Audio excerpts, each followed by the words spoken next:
تمہیں پتا ہے کہ تم کون ہو، لیکن تم یہ نہیں جانتے کہ تم کیا بن سکتے ہو، اور تم کیا بن سکتے ہو وہ اس بات پر ڈیپینڈنٹ ہے کہ تم اپنے آپ کو کس حد تک بدل سکتے ہو۔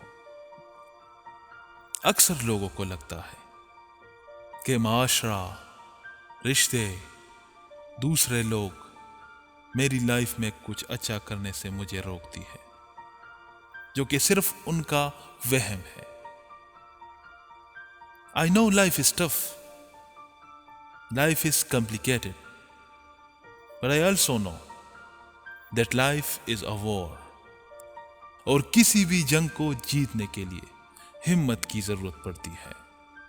It takes courage to be successful in life. کیا تمہارے اندر ہمت ہے کہ تم اپنے حالات بدل سکو، تم اپنے پرابلمز کو ڈیفیٹ کر سکو؟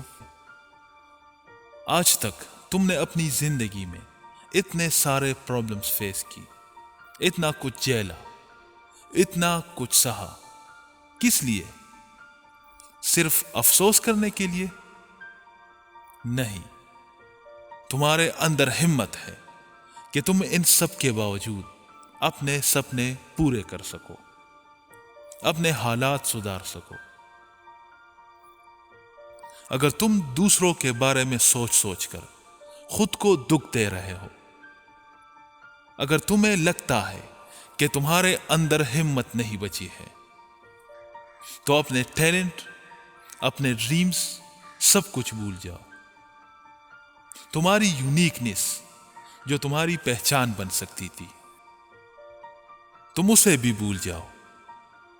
سب کچھ نیوٹرلائز کر دو، تیار ہو جاؤ ایک average middle class depressed life جینے کے لیے، کیونکہ یونیک بننے کے لیے ہمت کی ضرورت ہوتی ہے۔ تم اپنے حالات کو کنٹرول نہیں کر سکتے، پر تمہاری ہمت وہ تو تمہاری کنٹرول میں ہے۔ اگر تم ایک بار ٹان لو کہ چاہے کچھ بھی ہو جائے میں یہ کر کے دکھاؤں گا، چاہے جو ہو جائے میں کوشش کرتا رہوں گا، تو ایک دن تم کامیابی کے شکر پہ ہوں گے۔ کوئی بھی پرابلم تم سے بڑی نہیں ہے، تم کسی بھی سچویشن کا سامنا کر سکتے ہو۔ یہ پہلی بار نہیں ہے جب تمہارا دل ٹوٹا، یہ پہلی بار نہیں ہے کہ جب تم قرضے میں تھے۔ تمہارے اندر ہمت ہے، طاقت ہے، دماغ ہے، تم دوبارہ کوشش کرو گے، پورے فوکس کے ساتھ، پورے جوش کے ساتھ۔ اور جب تم کوشش کرو گے، حوصلہ نہیں ہارو گے، تو ایک دن تم ایک سکسیسفل انسان ضرور بنو گے۔ سو کامنٹ کر کے بتائے کہ آپ کے اندر اپنے سپنوں کو پورا کرنے کی ہمت ہے کہ نہیں۔